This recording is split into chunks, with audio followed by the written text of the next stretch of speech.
¿Has recibido alguna vez un regalo que parecía inofensivo, pero que más tarde trajo confusión, pesadillas o enfermedades inexplicables? No todos los obsequios vienen con buenas intenciones. En Deuteronomio 18, 10 a 12, la palabra advierte claramente: no se halle en ti quien practique adivinación, ni hechicero, ni encantador, porque es abominación para con Jehová cualquiera que hace estas cosas. Este versículo revela una verdad poderosa. Hay objetos que actúan como portales espirituales, y las brujas los usan para penetrar en la vida de sus víctimas sin que lo noten.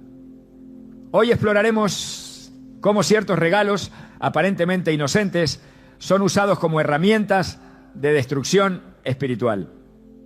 Te mostraremos cómo identificarlos, cómo discernir su propósito oculto y cómo proteger tu alma.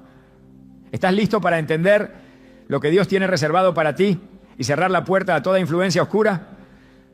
A veces el mayor peligro no llega gritando, sino envuelto en papel bonito.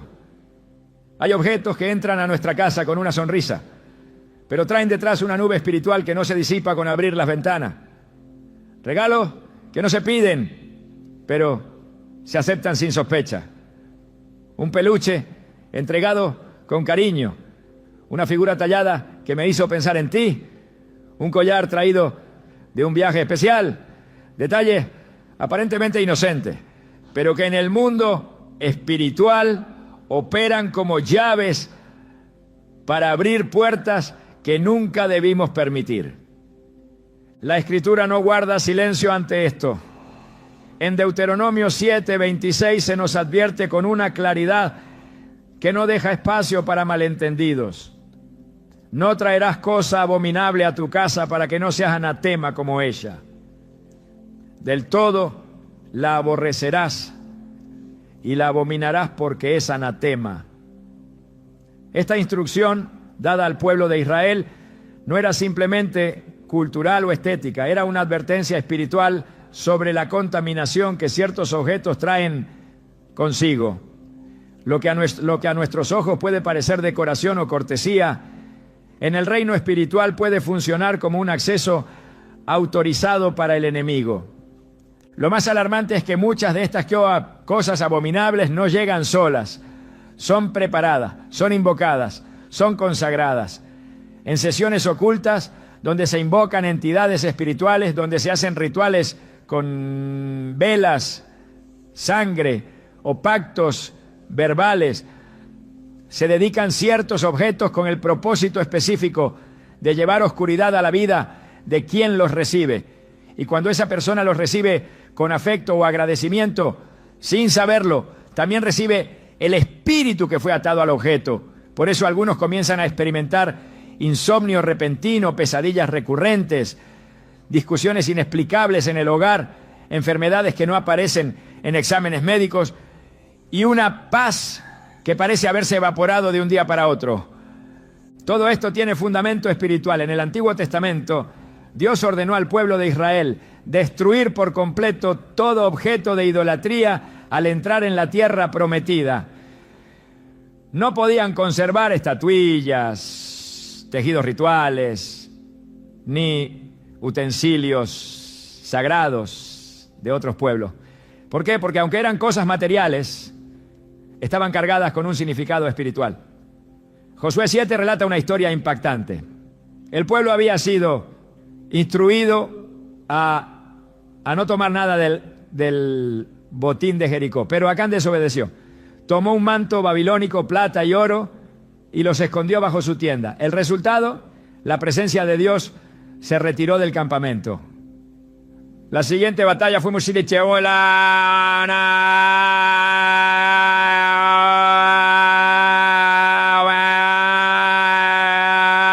cuando Josué buscó al Señor, la respuesta fue clara: Israel ha pecado, han tomado del anatema. Que apoyate, por esto los hijos de Israel no podrán hacer frente a sus enemigos. Josué 7, 11, 12. Un solo objeto contaminado, escondido en una tienda, fue suficiente para paralizar a todo un pueblo. ¿Cuántas batallas estás perdiendo porque sin saberlo tienes algo consagrado al enemigo en tu casa? Esto no es superstición, es principio espiritual. Porque el mundo espiritual es legal. Todo acceso necesita una puerta. Y un objeto consagrado es una de las puertas más usadas por las brujas. Ellas lo saben. Lo hacen con estrategia. Toman lo pequeño para lograr lo grande. Un regalo que parece inofensivo, pero que ha sido entregado a espíritus con instrucciones precisas. Ve, entra, crea confusión, roba la paz, enferma, distrae, arruina. En uno de los encuentros que más marcó mi caminar espiritual, una mujer se acercó buscando ayuda. Llevaba meses con ataques de ansiedad, visiones oscuras durante la noche y una carga emocional que no sabía de dónde venía. Había ido al médico, había probado terapias, incluso había comenzado a leer la Biblia, pero todo seguía igual. Oramos juntos, buscamos dirección espiritual y al final de una oración muy específica, el Espíritu Santo reveló un detalle aparentemente irrelevante. Una figura de búho de madera que le había sido entregada por una antigua amiga que practicaba espiritualidad alternativa. Le había dicho: es solo un símbolo de sabiduría, te traerá buena energía. Cuando lo trajimos a la luz, comprendimos que aquel objeto había sido ritualizado. Al ser removido y destruido, la atmósfera espiritual de su casa cambió. Esa noche durmió en paz por primera vez en muchos meses. Este tipo de experiencias no son casos aislados. He escuchado testimonios de personas que al aceptar pulseras hechas a mano, atrapasueños decorativos o incluso prendas de ropa tejidas por manos desconocidas, comenzaron a experimentar alteraciones espirituales. Y en cada caso, al orar por revelación, el Señor mostró que el problema no era la apariencia del objeto, sino su origen. Porque hay regalos que son semillas espirituales. Lo que se siembra en lo oculto florece en lo visible. En 2 Corintios 2:11 se nos recuerda que no debemos ignorar las maquinaciones de Satanás para que no tome ventaja sobre nosotros. Y una de sus estrategias favoritas es disfrazar lo maligno con apariencia de bondad. Como dice 2 a los Corintios 11:14, Satanás se disfraza como ángel de luz. Y si él puede disfrazarse, también pueden hacerlo sus instrumentos. No es raro que quienes practican brujería no se presenten con trajes oscuros ni palabras amenazantes. A menudo son dulces, atentas, creativas, carismáticas, regalan cosas con amor, pero lo que sus manos tocan ha sido antes entregado a las tinieblas. Así operan, así engañan. El problema no es el regalo en sí, sino el espíritu que lo acompaña. Y muchas veces quien lo recibe no solo abre su casa, sino también su alma. Porque cuando algo nos es entregado con intención espiritual y lo aceptamos con el corazón abierto, estamos haciendo un pacto involuntario. La aceptación en el mundo espiritual es una forma de acuerdo. Y ese acuerdo puede traer consecuencias. Es como lo explica Proverbios 26:2. La maldición nunca viene sin causa. Cada vez que algo entra en nuestra vida, debemos preguntarnos: ¿quién lo trae? ¿Qué lo motiva? ¿Qué representa? ¿Qué espíritu lo acompaña? No todo lo que parece bendición viene de Dios. En Mateo 4, Satanás ofreció a Jesús todos los reinos del mundo, con sus glorias, si tan solo se postraba ante él. Era un regalo, una oferta, pero era una trampa. Jesús la rechazó con la palabra. Eso nos enseña que el enemigo también da, también ofrece, también regala. Pero todo lo que da lo cobra. Y su objetivo es robar, matar y destruir, Juan 10:10. Por eso es tan importante tener discernimiento. No se trata de vivir con paranoia, sino con sabiduría espiritual. Porque no todo lo bonito es puro, no todo lo que brilla es oro, El discernimiento nos permite ver más allá de la superficie. Hebreos 5:14 dice que los maduros en la fe tienen los sentidos ejercitados para discernir entre el bien y el mal. Y eso incluye lo que entra por nuestras manos, nuestros ojos, nuestras casas. Dios es un Dios celoso. No comparte su templo con los ídolos. No comparte su casa con objetos malditos. En 2 Reyes 23-24, el rey Josías hizo una limpieza espiritual radical. Asimismo quitó Josías a los encantadores, adivinos, terafines, ídolos y todas las abominaciones que se veían en la tierra de Judá y en Jerusalén. Él entendía que no podía haber restauración mientras las puertas estuvieran abiertas. Y eso es exactamente lo que necesitamos hoy. Discernir, identificar, limpiar, porque la guerra espiritual no siempre comienza con un ataque directo. Muchas veces comienza con un regalo. A lo largo de los años he escuchado historias que comparten el mismo patrón. Algo entra a casa y a partir de ese momento todo comienza a ir mal. Los hijos se rebelan, el matrimonio se enfría, la economía se derrumba, la salud se deteriora, pero cuando se ora con fe, cuando se pide dirección, Dios comienza a traer luz sobre lo oculto. Y en muchos casos todo se reduce a un objeto, uno solo, colgado en una pared, guardado en un cajón o puesto en un altar sin nombre. Pero ese objeto representa una conexión, una cuerda invisible que ata, que pesa, que impide avanzar. Hay poder en el nombre de Jesús para romper cualquier pacto. Hay libertad para quienes lo buscan con un corazón sincero. Pero también hay responsabilidad. No podemos pedir cobertura de Dios mientras conservamos puertas abiertas al enemigo. No podemos vivir en bendición si aceptamos lo que Él abomina. No es legalismo, es santidad. No es miedo, es reverencia. Porque si el Espíritu Santo habita en nosotros, entonces nuestra casa debe ser su templo.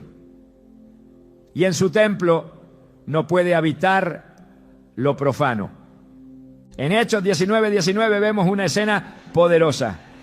Muchos que habían practicado la magia trajeron sus libros y objetos ocultistas y los quemaron en público. El valor total era altísimo, pero no importó. Había convicción. Había deseo de santidad. Y el resultado fue impresionante. Así crecía y prevalecía poderosamente la palabra del Señor. Esta no fue una limpieza simbólica, fue espiritual, fue definitiva. Así también debe ser nuestra actitud. Si algo en tu casa te produce inquietud, si hay objetos regalados por personas con las que luego perdiste la paz, si algo te incomoda sin saber por qué, ora, pide discernimiento, pregunta al Espíritu Santo. Él no falla, Él revela. Y cuando Él revela, también capacita para actuar. Porque la luz siempre expone las tinieblas y cuando lo oculto sale a la luz pierde poder. El enemigo no puede poseer lo que ha sido entregado completamente a Dios. Pero mientras sigamos aferrados a objetos contaminados, no podremos experimentar la libertad plena que Jesús prometió. Él vino a deshacer las obras del diablo. Y eso incluye las que se esconden en los estantes de nuestras casas. Hoy es el día para decir basta. Hoy es el día para hacer limpieza. Hoy es el día para cerrar puertas. Porque no hay regalo que valga más que la paz de Dios en tu vida. ¿Has sentido que algo cambió desde que cierto objeto entró a tu hogar? Hay algo que te perturba, pero no logras identificar la raíz. Quizá esa respuesta está más cerca de lo que imaginas. Tal vez el problema no está en lo que te falta, sino en lo que nunca debiste recibir. Y aquí, en este primer paso, comenzamos a desentrañar una de las estrategias más sutiles de la oscuridad, el regalo consagrado. Pero esto es solo el principio. Lo que sigue revelará hasta dónde puede llegar la manipulación espiritual. Cuando el enemigo decide usar el afecto, el vínculo y el simbolismo como armas encubiertas. Cuando el enemigo no puede entrar por la fuerza, lo intenta por medio del afecto. Sabe que una puerta abierta por el amor es más eficaz que cualquier ataque directo. Y eso explica por qué muchos de los objetos consagrados que destruyen hogares no llegan envueltos en oscuridad explícita, sino en envoltorios de ternura, cortesía y preocupación aparente. El enemigo ha aprendido a disfrazar la manipulación espiritual como gesto de cariño. Así se siembran ataduras invisibles entre personas, usando como medio un regalo, porque no todos los regalos son expresión de amor sincero. Algunos son semillas de control, portales de enredo emocional, instrumentos cuidadosamente diseñados para crear dependencia, deuda emocional o sumisión espiritual. La Biblia revela que detrás de muchas conexiones humanas hay propósitos espirituales ocultos. En Proverbios 6, 16 a 19 se describen 7 cosas que aborrece Jehová, y entre ellas está el que siembra discordia entre hermanos. Esta siembra no siempre se hace con palabras. A veces se introduce con actos que parecen generosos, pero cuyo verdadero objetivo es separar, confundir o dominar. El regalo como instrumento espiritual de manipulación tiene raíces profundas, porque su aceptación simboliza apertura, gratitud y conexión. Y cuando se recibe sin discernimiento, se permite que ese vínculo sea sellado. Dios es claro al advertirnos sobre las alianzas contaminadas. En Éxodo 23, 32 a 33, el Señor prohíbe a Israel hacer pactos con los pueblos paganos o permitir que sus ídolos permanezcan cerca. La razón es clara, porque te harían pecar contra mí, sirviendo a sus dioses, y eso te sería tropiezo. Este principio no se limita a ídolos físicos o alianzas políticas. Aplica a cualquier tipo de vínculo que lleve en su raíz una intención de desviarte de tu camino espiritual. Y uno de los medios más eficaces para establecer ese vínculo ha sido, desde tiempos antiguos, el regalo. Cuando se entrega un objeto con la intención de dominar, endulzar o atar emocionalmente a alguien, se está operando bajo un principio de brujería. No se requiere invocar demonios de manera explícita para que la manipulación sea espiritual. Basta con usar el afecto como disfraz y el regalo como medio. Las Escrituras revelan que Satanás fue mentiroso desde el principio, Juan 8:44, y su obra consiste en tergiversar lo bueno, lo puro y lo santo. Así como distorsiona el amor verdadero para convertirlo en obsesión, también distorsiona la generosidad genuina para usarla como instrumento de atadura. Hay regalos que no buscan bendecirte, sino poseerte. No con posesión demoníaca evidente, sino con algo más sutil y persistente. Una invasión emocional que condiciona tus decisiones, tus pensamientos, tus emociones y tu lealtad espiritual. En 2 Corintios 10, 4 a 5, el apóstol Pablo declara que las armas de nuestra milicia no son carnales, sino poderosas en Dios para destruir fortaleza, y que con ellas derribamos argumentos y toda la altivez que se levanta contra el conocimiento de Dios, llevando cautivo todo pensamiento a la obediencia a Cristo. Esto incluye los pensamientos sembrados por vínculos emocionales formados con intenciones equivocadas. El alma humana tiene una capacidad extraordinaria de formar lazos. Estos lazos no siempre son visibles, pero tienen un peso real. El vínculo entre David y Jonatán fue un pacto de amor fraternal que fortaleció el propósito de Dios en la vida de David. En contraste, los lazos que formó Salomón con mujeres extranjeras lo alejaron de la voluntad de Dios y lo arrastraron hacia la idolatría. En el primer Rey 11, 4, leemos. Y cuando Salomón era ya viejo, sus mujeres inclinaron su corazón tras dioses ajenos. Y su corazón no era perfecto con Jehová su Dios. Aquí no fue el amor el problema, sino el espíritu detrás de esos vínculos. Las relaciones construidas fuera de la dirección divina pueden parecer afectivas, pero operan como trampas que tuercen el corazón del hombre. Ese mismo principio opera hoy a través de objetos aparentemente inofensivos. Un obsequio entregado fuera de la voluntad de Dios, con una carga emocional manipuladora, tiene el potencial de establecer un dominio espiritual sobre quien lo recibe. No porque el objeto tenga poder por sí mismo, sino porque representa un lazo, un canal, una puerta. En muchos casos, la brujería emocional se disfraza de ternura. Y cuando el corazón no ha sido entrenado para discernir, la persona baja la guardia y acepta con gusto lo que debió rechazar con firmeza. Efesios 6:12 nos recuerda que nuestra lucha no es contra carne ni sangre, sino contra huestes espirituales de maldad. Esto significa que detrás de muchas interacciones humanas hay un escenario invisible donde se disputan nuestras emociones, decisiones y destino. Aceptar un regalo en ese contexto equivale a aceptar una influencia.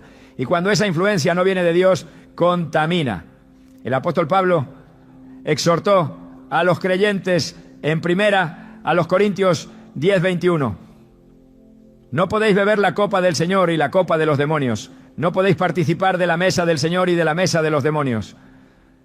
Esta advertencia no se limita a rituales explícitos, sino que se extiende a toda forma de comunión que involucra lo santo y lo profano. Una de las formas más sutiles de participar de la mesa de los demonios es cuando el afecto contaminado se introduce mediante objetos que simbolizan un pacto, una deuda emocional o una pertenencia.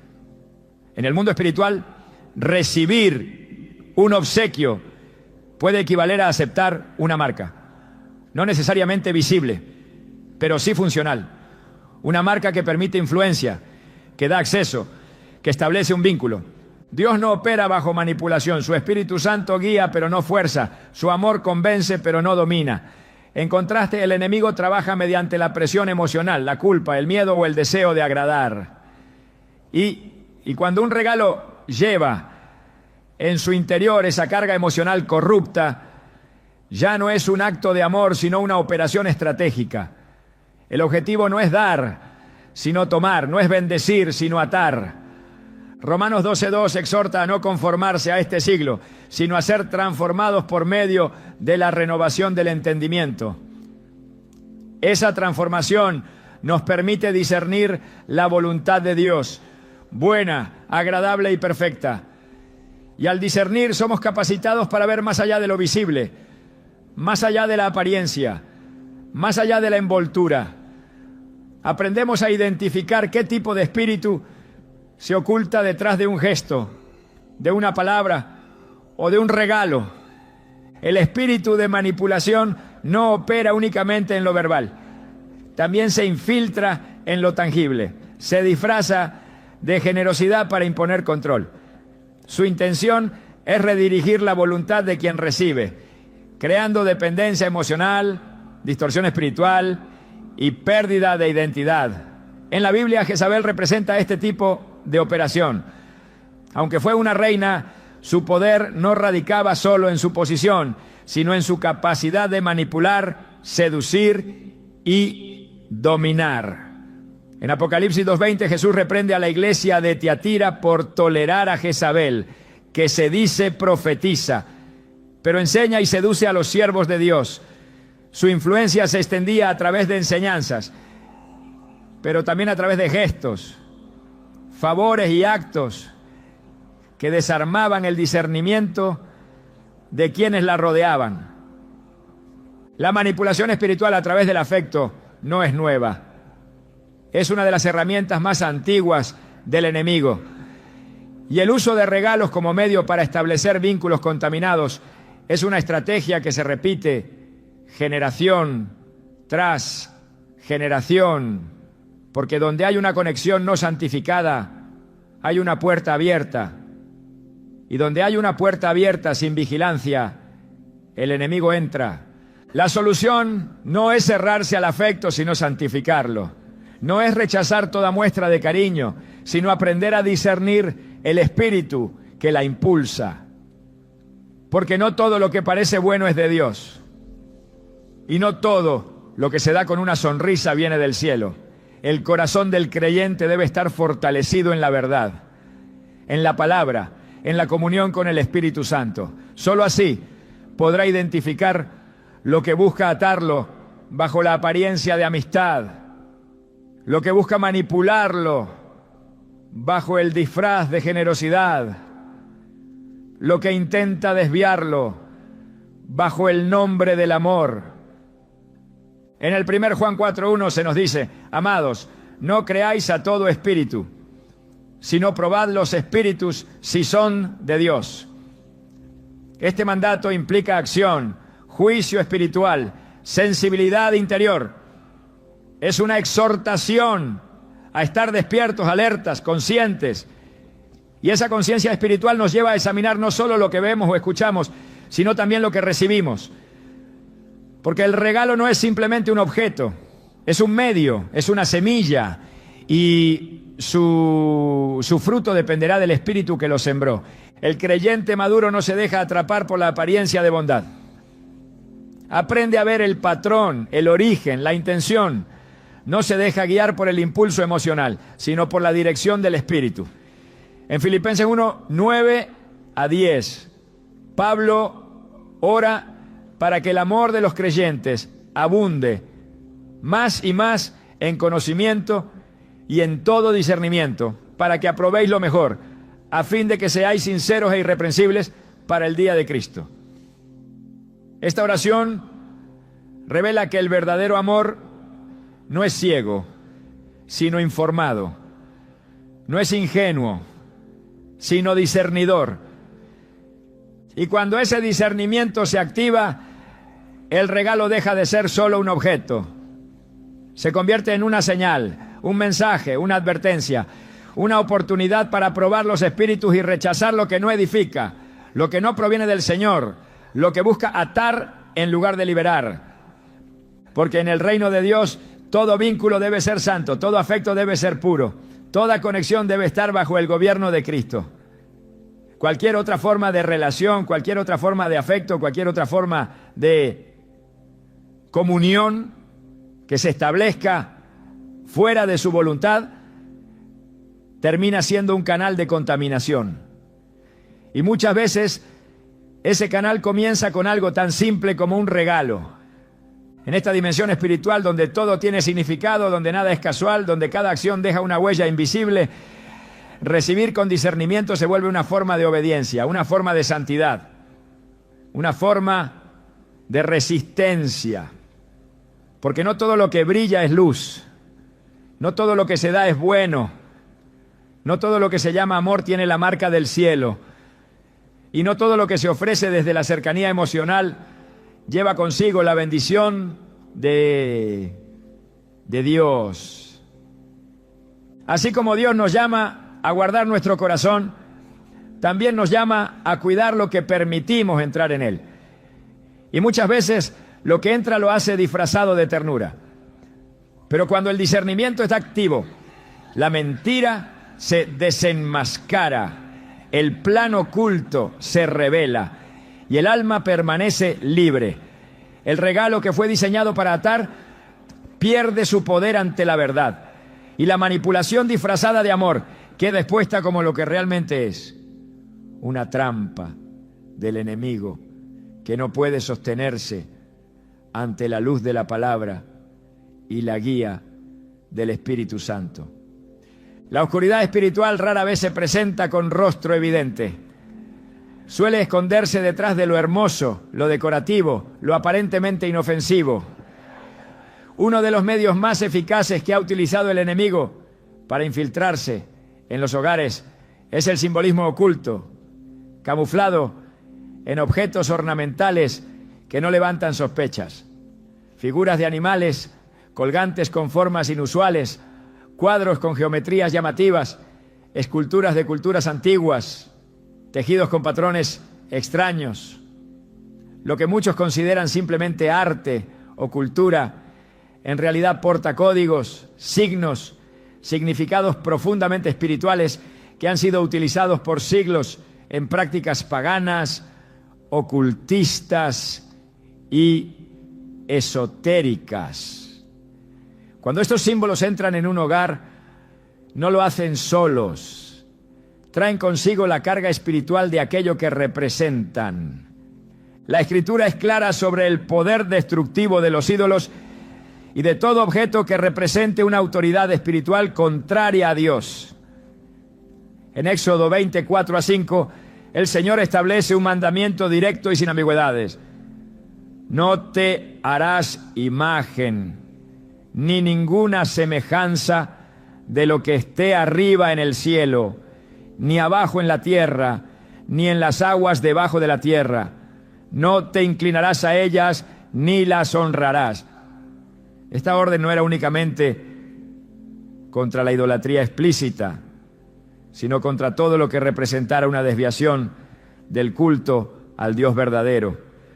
Porque cada imagen tiene un propósito espiritual, y muchas veces el propósito de esas imágenes no es edificar, sino distraer, desviar o corromper. La influencia de lo simbólico no está limitada a las grandes religiones o sistemas de creencias antiguas. Se manifiesta también en los pequeños detalles, en lo decorativo, en lo que se considera estética. Una figura que representa a una deidad la extranjera, un símbolo tábora celta de protección, una cruz torcida con inscripciones crípticas, una estatua de animal con significado místico. Son objetos que parecen inocentes, pero fueron diseñados desde su origen para convocar presencias.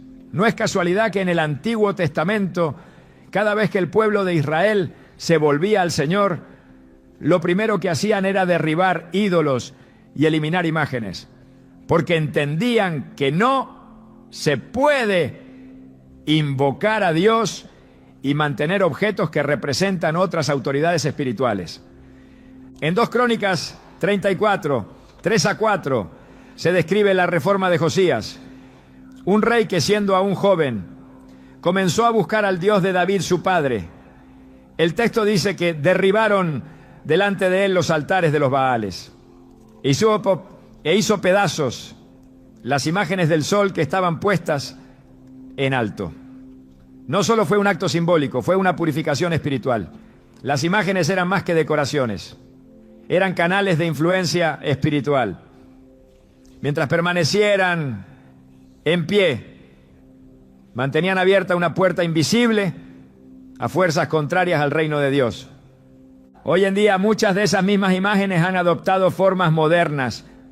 Se venden como decoración exótica, como arte oriental, como elementos energéticos, como herencias culturales, pero su propósito no ha cambiado.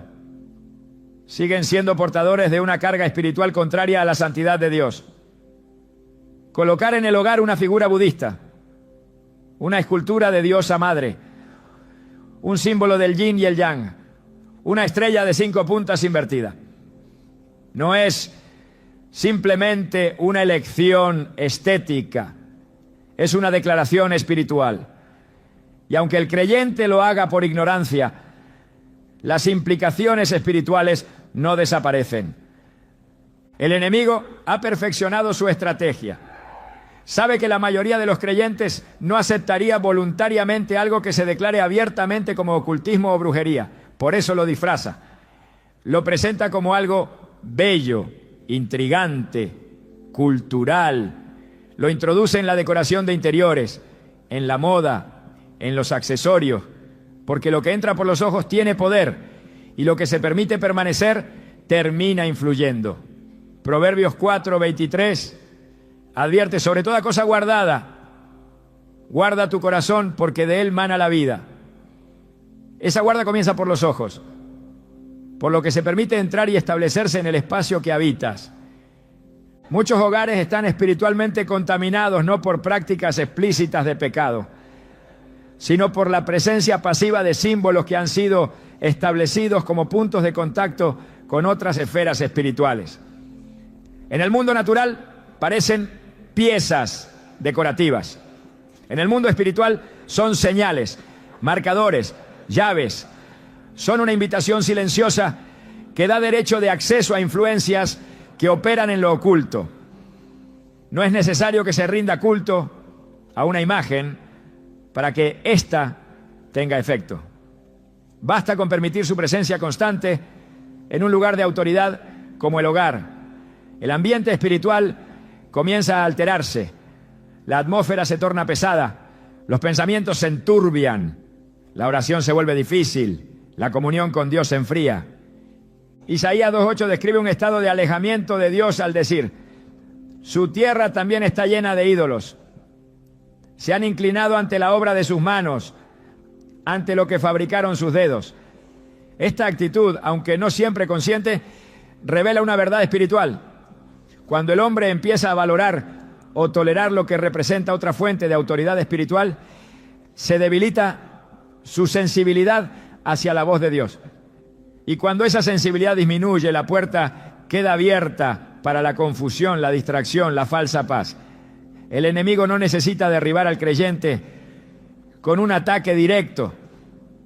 Le basta con instalar símbolos que ocupen el lugar que solo le corresponde a la presencia de Dios. En el libro de Deuteronomio 12:3 se da una instrucción aún más específica.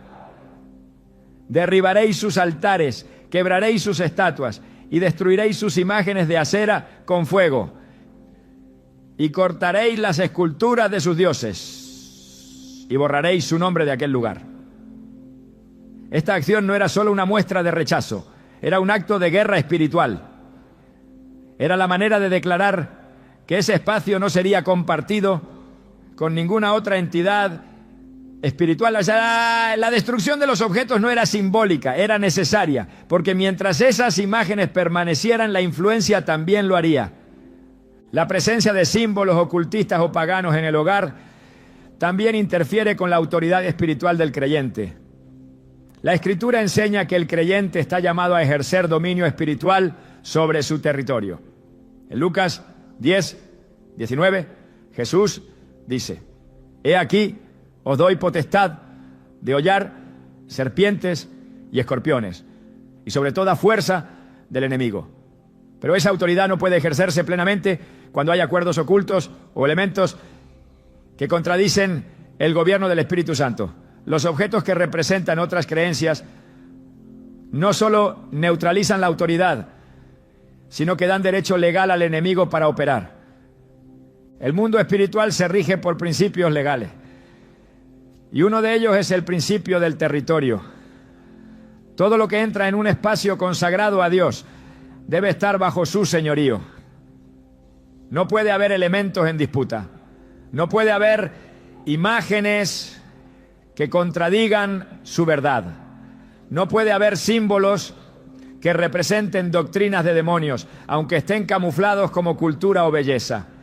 Porque lo que representa otra fuente espiritual lo hace con poder. Y el creyente no puede vivir dividido. Mateo 6:24 lo afirma claramente. Ninguno puede servir a dos señores.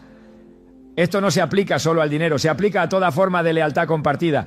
Cuando un creyente se acostumbra a convivir con símbolos ajenos a su fe, comienza un proceso de adormecimiento espiritual. La conciencia se entorpece, la sensibilidad a la voz de Dios se debilita, la oración pierde efectividad, el discernimiento se nubla y con el tiempo se normaliza la presencia de lo impuro. Se convive con lo que debería ser confrontado. Se tolera lo que debería ser expulsado. Y en ese terreno de tolerancia, el enemigo planta semillas que tarde o temprano dan fruto. La Escritura enseña que los objetos pueden ser contaminados. En Ageo 2:13-14, el profeta plantea una pregunta al pueblo sobre la transferencia de santidad y contaminación. Si algo santo toca algo impuro, no lo santifica. Pero si algo impuro toca lo santo, lo contamina. Esta verdad espiritual es contundente. La contaminación se transfiere más fácilmente que la santidad. Y por eso el Señor exige una vigilancia constante sobre lo que se introduce en la vida del creyente. La santidad no es simplemente una disposición interna, es también una práctica externa. Se refleja en lo que se acepta, en lo que se rechaza, en lo que se conserva. El hogar del creyente debe ser un santuario, un lugar de presencia, de paz, de pureza. No puede ser un depósito de objetos contaminados. No puede ser un museo de simbolismos paganos. No puede ser un escaparate de culturas que niegan al Dios vivo.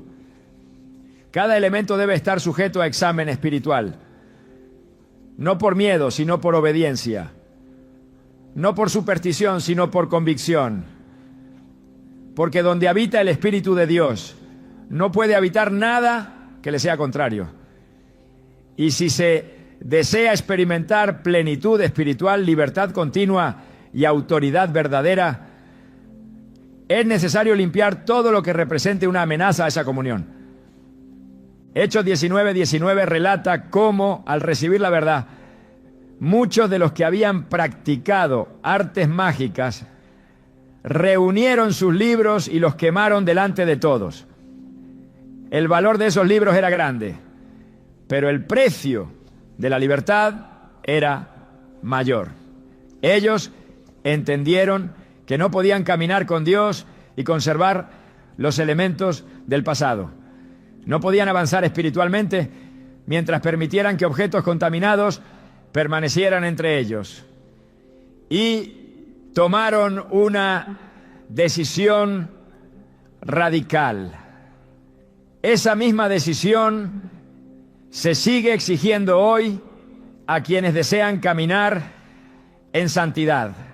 Los símbolos tienen poder porque representan alianza. En el mundo espiritual todo símbolo es una señal de lealtad. Y cuando se permite que esos símbolos permanezcan, se está declarando, aunque inconscientemente, una aceptación de esa influencia. Por eso es tan importante discernir no solo lo que se ve, sino lo que representa. No solo lo que adorna, sino lo que implica. No solo lo que entra, sino lo que activa. El Señor está llamando a su pueblo a una santidad profunda, no solo en palabras, no, sino en práctica. Una santidad que afecta cada rincón del hogar, cada objeto, cada imagen.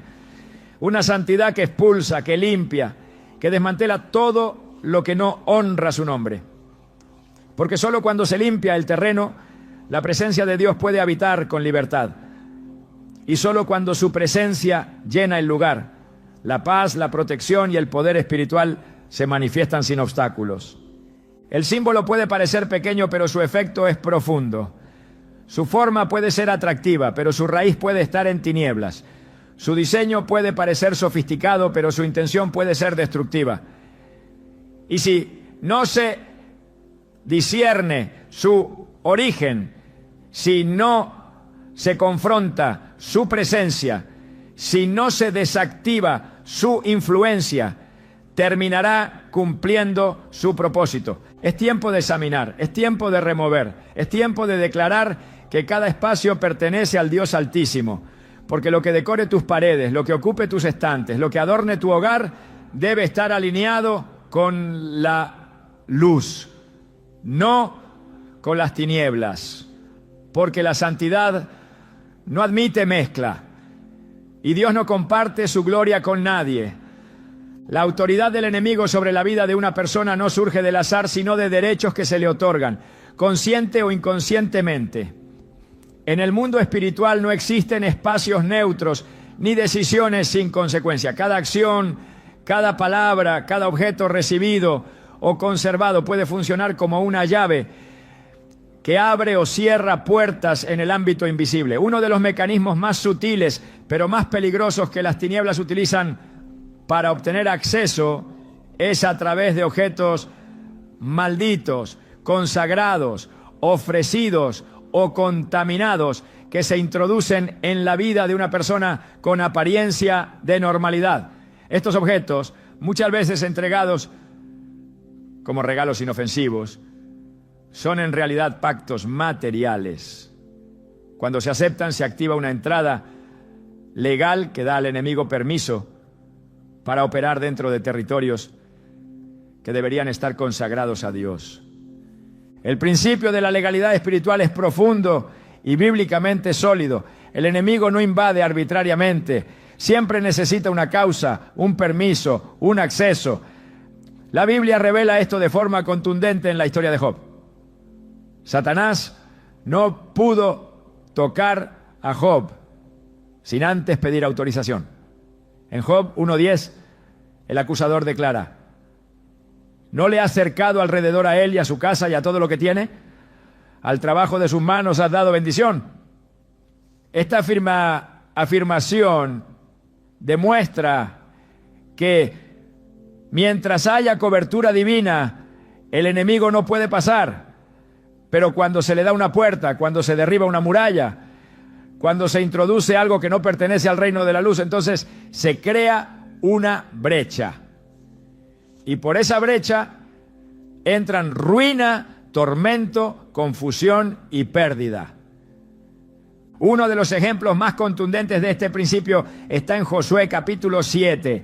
El pueblo de Israel había recibido una instrucción clara: no tomar nada del anatema, es decir, de lo que Dios había maldecido.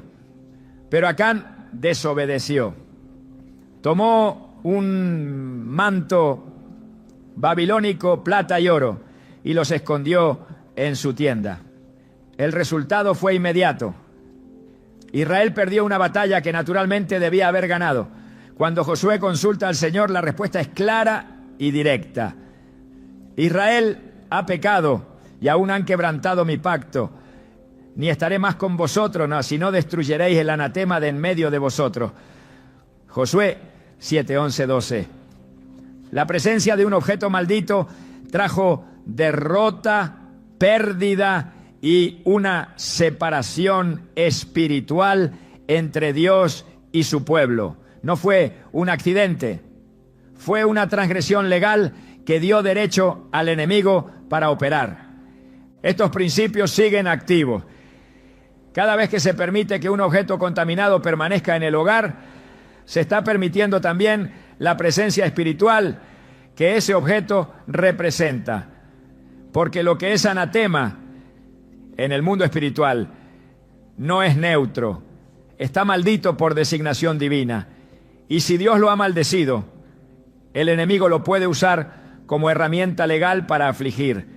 Esta es la razón por la cual muchas personas que oran, ayunan, asisten a congregaciones y confiesan su fe, siguen experimentando ataques, bloqueos y opresiones inexplicables. Porque mientras se mantenga algo que le da derecho legal al enemigo, la autoridad espiritual del creyente queda limitada. El apóstol Pablo enseña en Efesios 4:27 una advertencia simple pero poderosa: ni deis lugar al diablo. Esta declaración implica que es posible darle lugar. Y ese lugar puede otorgarse no solo con acciones o pensamientos, sino también con objetos. Porque todo lo que entra en el territorio del creyente debe estar bajo la cobertura y la aprobación de Dios. Si algo ha sido dedicado a otra fuente espiritual, si ha sido ofrecido en rituales, si porta una intención contaminada, si fue usado en prácticas ocultas, entonces su presencia constituye una entrada legal. Su permanencia impide la manifestación plena de la presencia de Dios. Las brujas comprenden este principio. Por eso utilizan objetos para establecer pactos sin que la víctima sea consciente. Lo que parece un regalo bonito o significativo puede estar diseñado como una herramienta de transferencia espiritual. Puede haber sido consagrado, sellado con sangre, dedicado en oración pagana o invocado con entidades espirituales que esperan ser alojadas en el entorno del receptor. El poder no está en el objeto en sí, sino en lo que representa. Y cuando alguien lo recibe con aceptación, se consuma un acuerdo. En el mundo espiritual, la aceptación funciona como firma de contrato. No es necesario que la persona diga acepto, porque la recepción voluntaria del objeto ya lo expresa. Este principio tiene una raíz profunda en la ley espiritual. En Deuteronomio 7:26 se lee: y no traerás cosa abominable a tu casa para que no seas anatema como ella. Del todo la aborrecerás y la abominarás, porque es anatema. El texto es claro al vincular la entrada de un objeto con la transformación del entorno espiritual de toda la casa. No se trata de superstición, sino de una advertencia divina sobre el poder de los objetos consagrados. Si algo ha sido maldecido o usado en prácticas que Dios aborrece, traerlo a casa es invitar la maldición que lo acompaña. Esa maldición no se disipa por ignorancia, ni se neutraliza con buenas intenciones. Solo se rompe con obediencia y santidad. La lógica espiritual que rige el mundo invisible no se sujeta a emociones humanas. Lo que activa puertas no es lo que sentimos, sino lo que permitimos. No es lo que pensamos, ¿no?, sino lo que recibimos. Y si lo que se recibe viene cargado con una intención oscura, aunque se desconozca, igual produce efectos. Por eso la palabra ordena discernir. El discernimiento es más que intuición. Es un don espiritual que se cultiva en oración, en comunión con la palabra y en obediencia. Hebreos 5:14 afirma que los sentidos ejercitados en el discernimiento del bien y del mal pertenecen a los maduros. Solo quien ha ejercitado sus sentidos espirituales puede detectar cuando algo aparentemente bueno es en realidad una trampa. El enemigo se aprovecha de la falta de discernimiento. Opera en las grietas, en los vacíos de conocimiento, en los lugares donde la verdad ha sido reemplazada por costumbre, emoción o tolerancia. Y cuando esas grietas no son cerradas, cuando esos objetos no son removidos, su influencia crece. Lo espiritual no es estático, es dinámico. Lo que se permite hoy en pasividad se convierte mañana en atadura. Lo que no se expulsa a tiempo se enraiza. Lo que no se limpia contamina. Lo que no se rompe fortalece la autoridad del enemigo para quedarse. El objetivo de los objetos que abren puertas legales no siempre es atacar de forma inmediata. A veces su propósito